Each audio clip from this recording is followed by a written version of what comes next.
Bonjour, Madame la Ministre, à vous de répondre à toutes ces questions, ou en tout cas une partie. Si je vais tenter, voilà. Mais je ne suis pas sûre d'y arriver. Madame Le Morton, oui, je sais que vous n'aimez pas les ordonnances. Et je vous avais d'ailleurs annoncé ça avec la plus grande prudence, parce que j'avais peur de votre réaction. Et vous avez très bien compris qu'il y a à la fois l'urgence et à la fois le but, c'est d'éviter d'ouvrir la boîte de Pandore. C'est-à-dire qu'il est hors de question que sous la pression des uns et des autres, et comprenez-moi bien, moi je veux respecter tout le monde, les professionnels, les petits commerces, le tourisme, enfin je ne veux pas du tout les collectivités territoriales qui aujourd'hui sont en grande difficulté, bien entendu, et qui demandent des moyens financiers supplémentaires. Mais je veux aussi respecter la loi de 2005 et les personnes en situation de handicap. Donc je ne veux pas qu'en recréant un débat, on puisse... Vous ne le feriez pas, parce que vous avez cette vision particulière de la Commission des affaires sociales. Mais je ne sais pas ce qui peut se passer ailleurs. Donc, on a décidé de faire ça. Je sais que vous le comprendrez. Le calendrier que nous voulons positionner, c'est mai 2014, dépôt du projet, je vous l'ai dit, au Sénat, puisqu'on a d'abord une fenêtre, et puis parce que les collectivités territoriales sont extrêmement allantes sur cette question.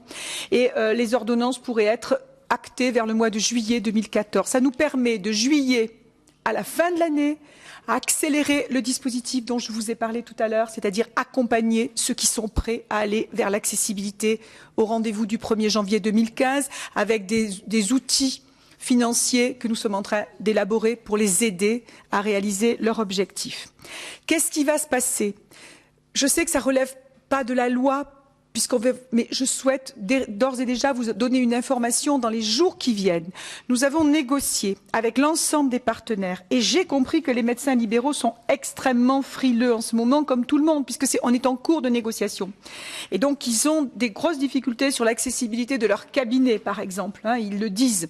Sauf que l'accès aux soins, c'est aussi un droit universel. Et que donc, je pense que les propositions que nous allons faire devraient à la fois plaire à tout le monde et satisfaire à personne, puisque c'est un compromis. Nous aurons deux groupes de travail qui ont eu lieu. Le premier sur les ADAP, ces espèces de contrats qu'on va passer avec les personnes qui vont mettre en œuvre l'accessibilité pour leur permettre de gagner 3 ans, de gagner 6 ans, voire de gagner plus selon des contraintes particulières. Je dis voire de gagner plus parce que la discussion est en cours et que quand la discussion sera terminée, je vous donnerai une information très précise là-dessus. Ce sont ces DADAP qui doivent être couverts par la loi pour protéger ceux qui les auront signés, avec un calendrier précis et des sanctions pour ceux qui, cette fois, ne respecteraient pas ce calendrier. Et de l'autre côté, le deuxième groupe de travail, qui lui n'est pas terminé encore, c'est la simplification des normes.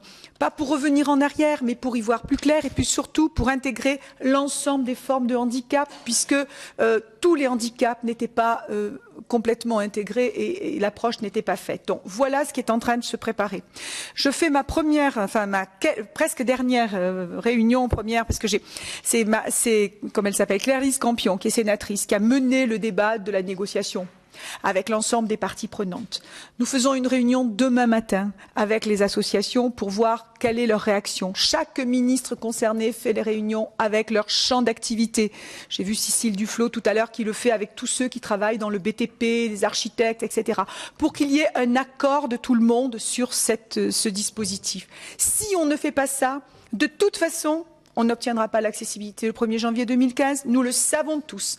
Donc on joue la réalité, on joue le réalisme, on cherche un compromis que l'ensemble de la société doit prendre en charge, qui plaira à personne et en même temps qui doit satisfaire cette société inclusive que nous voulons.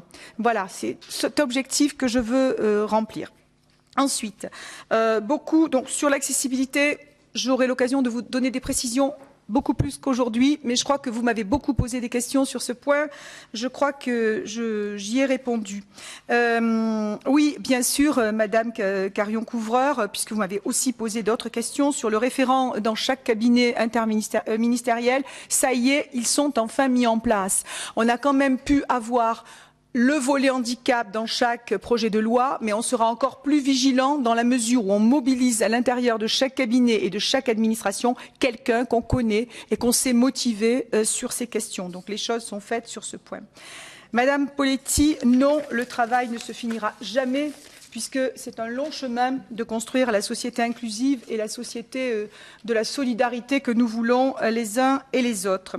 Concernant la réforme de la tarification, oui, elle est urgente et enfin, nous avons mis un groupe de travail pour travailler sur la réforme de la tarification. C'est quelque chose qui ressort régulièrement. C'est en cours, c'est un vrai besoin d'harmoniser la tarification des établissements.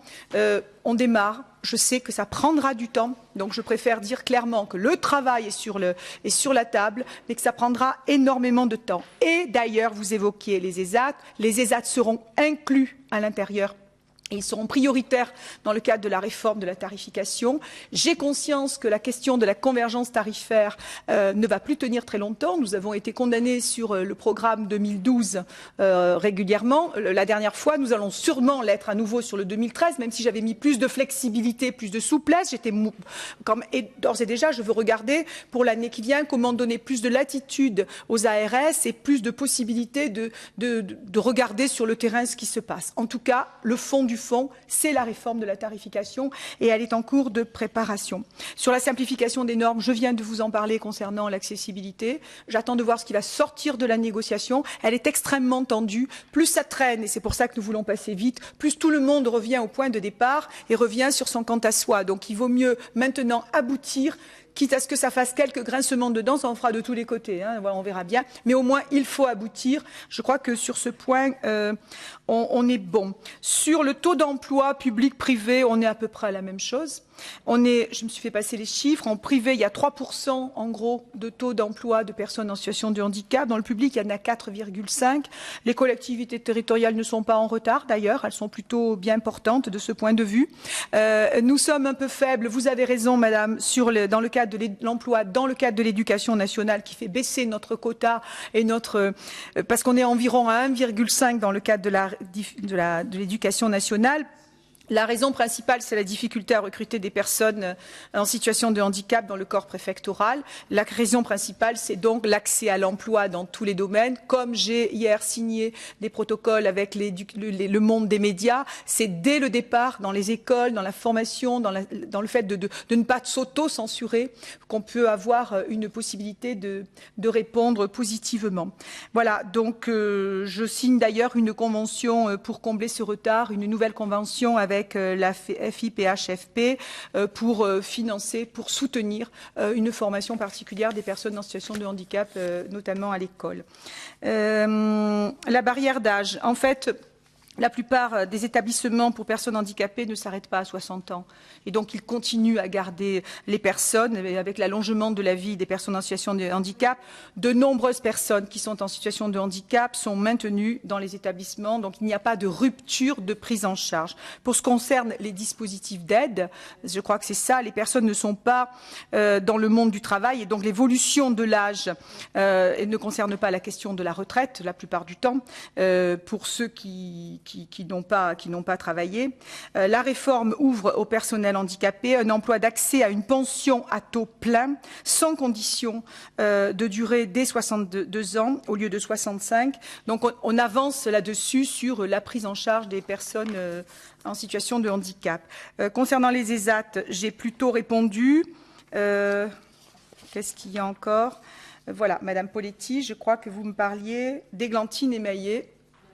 Je ne sais pas si elle est émaillée. Non seulement j'ai vu, mais j'ai rencontré Églantine Émaillé, qui parlait de son combat pour l'autisme. Son enfant est polyhandicapé, mais il est autiste et c'est souvent comme ça que ça se passe. Églantine a évoqué plusieurs sujets. D'abord, le plan autisme. Je le dis puisque beaucoup ont posé cette question.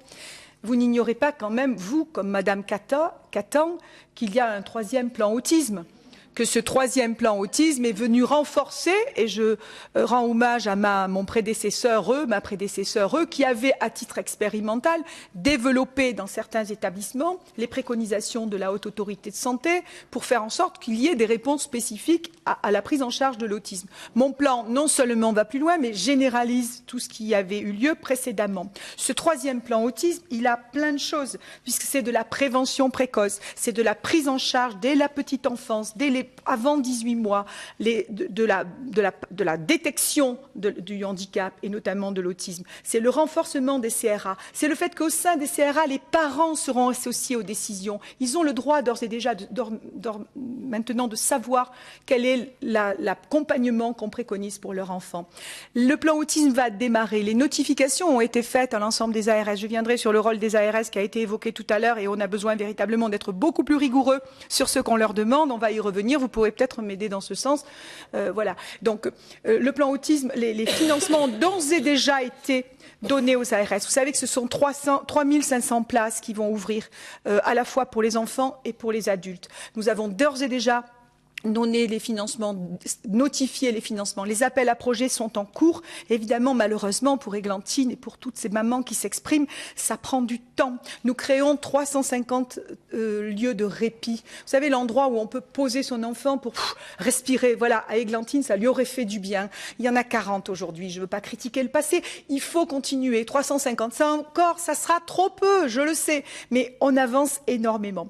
Donc, et en plus, on est prêt pour la rentrée prochaine. C'est-à-dire que l'unité d'enseignement, l'école spécifique, une fois que l'enfant aura été détecté en petite classe de maternelle, c'est prêt pour la rentrée prochaine. Ça veut dire que dans chaque classe maternelle, une par académie pour commencer, une par département plus tard, on le fait en 2 temps, nous aurons la possibilité de prendre en charge des enfants avec un prof, un instit et une équipe médico-sociale. Le budget, vous l'avez voté, c'est prêt, c'est en cours. Donc là, vraiment, on aura dans 15 jours le premier bilan du plan autisme 1 an après, parce qu'on fait le suivi.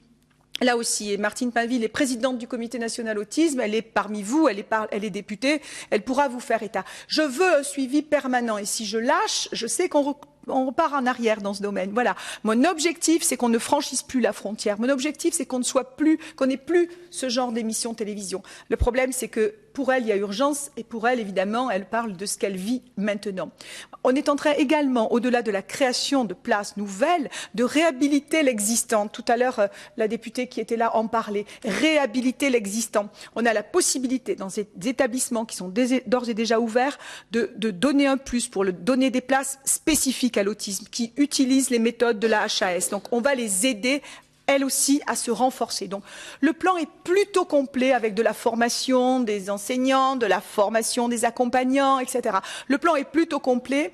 Il mérite que, malheureusement, il prend du temps. Le temps qu'une place s'ouvre, vous le savez, ça prend 2-3 ans et c'est énorme. Donc, on a voulu jouer sur la réhabilitation aussi pour aller plus vite et accompagner les parents.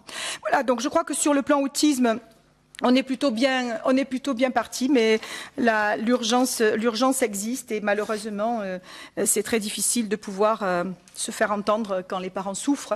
Voilà, c'est terrible.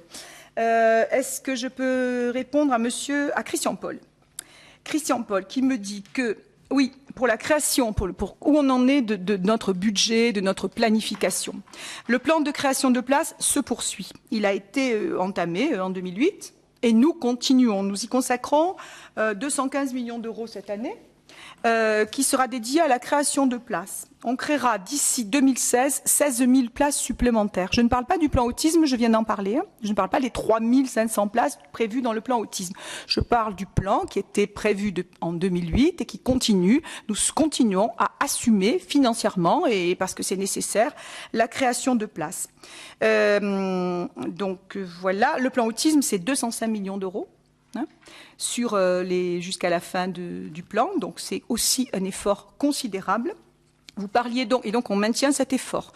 Et la création de places fait partie le budget global concernant le handicap a augmenté, je le sais, bien sûr, à cause de l'âge qui augmente régulièrement, mais d'une manière générale, notre budget a plutôt été en augmentation ou en stabilisation. On n'a pas reculé sur ce point, ce qui veut dire que le gouvernement ne recule pas sur des valeurs comme celle-là. Voilà, c'est très important. Vous parliez de l'adaptation des ARS, d'assurer l'équilibre territorial, c'est bien leur fonction. Et c'est bien ça où vous relevez des choses sur lesquelles je dois y travailler beaucoup plus. Je demande beaucoup plus d'exigences. C'est bien aux ARS de faire un équilibre entre territoires. C'est bien aux ARS que j'ai réuni à plusieurs reprises de regarder ce qui se passe au niveau de l'ouverture des places. C'est bien à elles, ils connaissent les établissements. Donc j'ai besoin d'abord de leur donner, d'avoir un discours ferme. Je l'ai eu, Marisol Touraine me soutient dans ce sens, mais j'ai besoin de les recentrer sur le médico-social. C'est pas tellement leur première préoccupation. Je comprends, les préoccupations de santé sont fondamentales. Mais j'ai besoin de les recentrer sur le médico-social. Il y a des ARS qui sont très allantes sur cette question, d'autres qui le sont moins. Et c'est vrai que je vous incite dans vos territoires peut-être à aller leur poser des questions, aller les interpeller sur les établissements qui n'ouvrent pas en temps, sur les crédits qu'ils ont. Si vous avez besoin d'informations sur les crédits qui sont notifiés dans vos ARS, vous n'hésitez pas, je les ai. Je vous les donne. Et ça vous permet de recouper localement, si vous connaissez des établissements, des appels à projets où on dit, mais enfin, on n'a pas besoin d'ouvrir des places autistes, quoi. Il en manque en France. On a un vrai déficit. C'est pour ça qu'on fait ce plan de rattrapage. Donc, j'ai besoin véritablement d'avancer avec vous. La réforme de la tarification, je lui ai répondu. C'est un travail de longue haleine, mais je tiens absolument à le faire. Vous parliez de quelque chose tout à l'heure, monsieur le député, qui est le prélèvement de l'épargne des personnes handicapées en compensation des aides. Ce cas m'a également été signalé. C'est un cas qui m'a été signalé dans un seul endroit, pas ailleurs. Je trouve comme vous que c'est une pratique qui me paraît extrêmement... C'est dans ce département, oui, c'est ça, on me confirme. C'est le seul endroit où on m'a signalé ce cas aujourd'hui. Je souhaite... Alors, je trouve effectivement que c'est une pratique qui me paraît extrêmement choquante et nous allons regarder, les textes sont imprécis, paraît-il, à ce sujet. Donc peut-être faut-il d'abord faire cesser ça et prendre contact avec le Conseil général et en même temps... Pardon, après, s'il vous plaît. Monsieur Tian, après. Et donc... je souhaite qu'on aille très vite mener une expertise, un contact soit pris de manière à ce qu'on puisse faire cesser cette pratique, en tout cas l'encadrer de manière, parce que c'est absolument inconcevable. Christophe Sirugue qui me parle de, effectivement, où il est Christophe? J'ai perdu la question de Christophe, mais sur le RSA...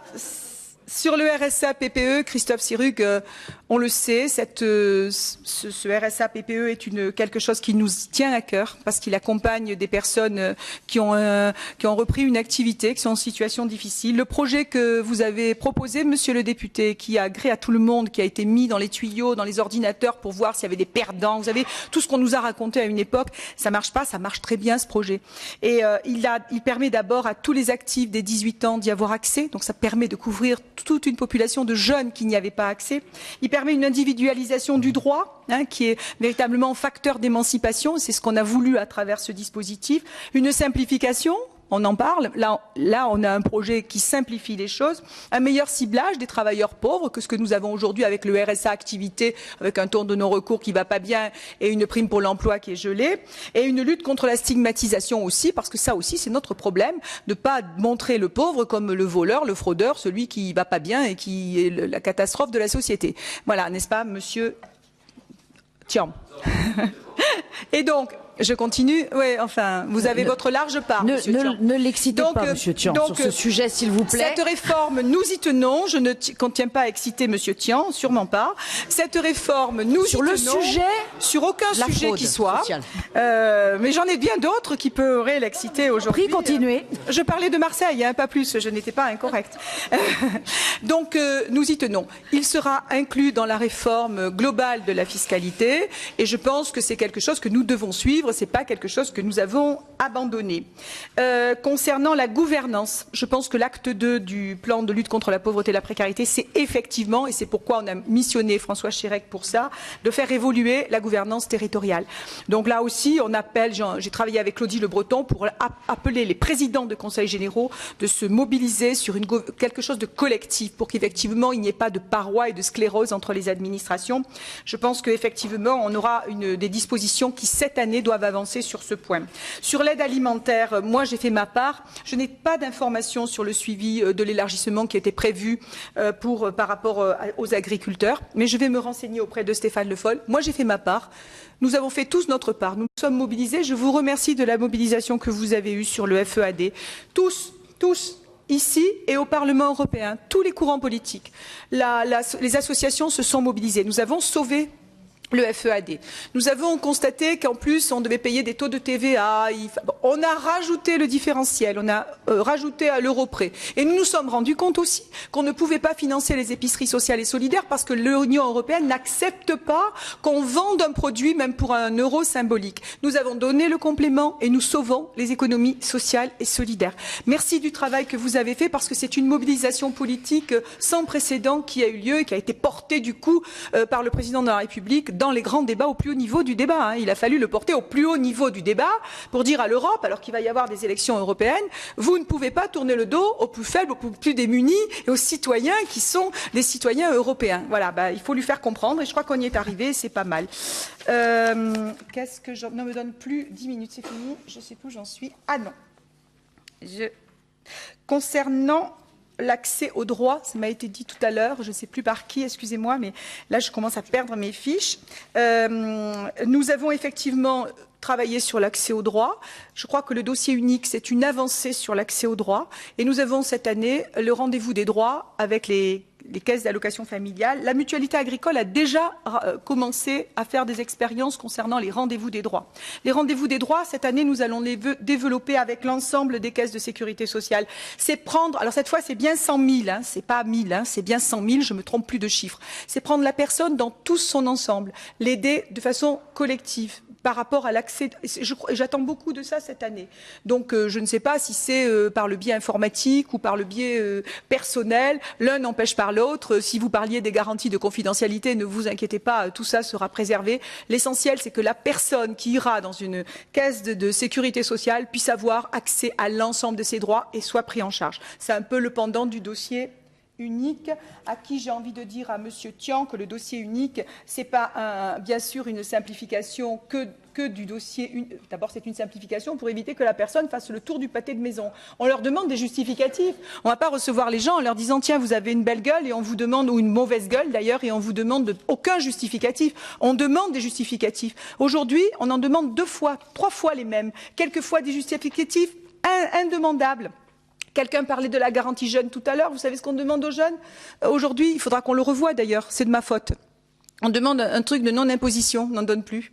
Donc on leur demande ça. Donc j'ai besoin de revoir moi-même les dispositifs pour les simplifier, y compris quand c'est moi qui les propose. Donc bien entendu, non, Monsieur Tian, il est hors de question qu'on ne demande aucun document. D'accord, vous relirez bien les choses. Il est hors de question qu'on ne demande aucun document de justification. Il est question qu'on ne le demande pas 10 fois, qu'on ne le demande pas 20 fois, qu'on ne le demande pas en anglais incompréhensible, avec des cases impossibles à fournir. Bien entendu qu'on va faire ça.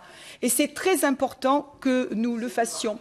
Oui, bien sûr, c'est le laxisme de ce... Monsieur Tian, laissez la ministre parler. Le rapport de la Cour des comptes sur l'empilement des exonérations fiscales pour les personnes en situation de handicap. J'ai moi vu aussi ce rapport, il a été publié hier par la Cour des comptes. Il ne dit pas qu'il ne faut pas aider les personnes en situation de handicap. Ce qu'il dit, c'est que les dispositifs sont complexes, redondants, non ciblés. Par contre, ils disent que ces aides sont efficaces, mais qu'elles doivent être plus efficientes. Et donc, nous allons continuer à soutenir les personnes en situation de handicap, sauf que nous continuerons, dans le cadre de la simplification, d'avancer aussi sur ces dispositifs. Je ne sais plus où j'en suis. Les assises du travail social. Les assises du travail social, ça a été annoncé par le plan de lutte contre la pauvreté et la précarité. On a besoin de montrer aux travailleurs sociaux, avec ce métier, dans toutes ses facettes, qui sont non seulement un maillon de l'action publique, mais qui sont quelque chose de fondamental dans l'action publique. Ils ont besoin de parler de leur formation, de parler de leur orientation. On a besoin de les valoriser. Quand les choses vont pas bien, ce sont les travailleurs sociaux qui restent au front dans le pays. Et donc pendant longtemps, ils étaient dans les quartiers, dans les campagnes, les seuls à répondre à la pauvreté et la précarité. Ils en ont pris plein la figure quand on a stigmatisé les pauvres, quand on a dit que ces gens-là étaient des voleurs. Eux-mêmes qui travaillaient avec eux ont vu leur profession se déprécier, ils se sont sentis mal à l'aise. Donc nous retravaillons là-dessus. L'affaire n'est pas bien partie, elle est partie que d'une manière un peu trop administrative. Je veux devenir ce pilote et je ferai les assises du travail social cette année, en novembre à peu près. Ça sera diffusé dans l'ensemble des territoires et là aussi, bien sûr, je vous donnerai toutes les informations nécessaires parce que j'ai besoin de recentrer le dispositif de manière à ce qu'il soit plus connu et plus efficace. je crois que je voulais dire quelque chose d'important sur... Attendez. CIRUC, j'ai fait. Les ESAT, j'ai fait. Ah ben écoutez, je vous empêche de rire, moi Non, je vous en prie, Madame la Ministre. Je remercie la parlementaire qui s'est exprimée tout à l'heure et qui va avoir une mission sur l'accessibilité de tous les processus électoraux. Donc des fiches sont déjà faites, elles sont à la disposition de tout le monde. Vous allez pouvoir nous aider à aller plus loin. Je crois que ça intéresse tout le monde, que l'accessibilité des processus électoraux, ça intéresse les élus, ça intéresse tout le monde ici. Je voulais parler de je ne sais plus quoi. Hein? C'est bon, j'ai oublié.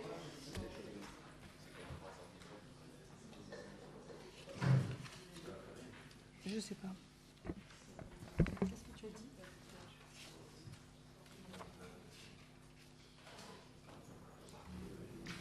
Ah oui, non, ça c'est vrai, mais ça c'est pas grave. Voilà, excusez-moi, je crois que j'ai oublié beaucoup de choses, mais si j'ai oublié de vous répondre à des... Non, pas vous, à l'exception de Monsieur Tian, si j'ai oublié de répondre... Non, parce qu'il parle encore, c'est ça en permanence. Si j'ai oublié de répondre ou si j'ai été imprécise, je reste à votre disposition, n'est-ce pas? Je reste à votre disposition sur l'accessibilité. Je veux à nouveau vous dire que sur les ADAPT, c'est en cours de discussion et que les choses que j'ai pu évoquer, 2 ans, 3 ans, 6 ans, sont en cours de discussion en ce moment. Je vous donnerai un retour précis des négociations en cours. Si vous avez besoin d'avoir des informations sur les ARS, ce qui est notifié dans vos territoires, bien entendu que je le ferai d'une manière avec beaucoup de diligence et je n'ai pas répondu à tout le monde, donc je vous prie de m'excuser. Merci, je n'ai pas répondu à... Merci.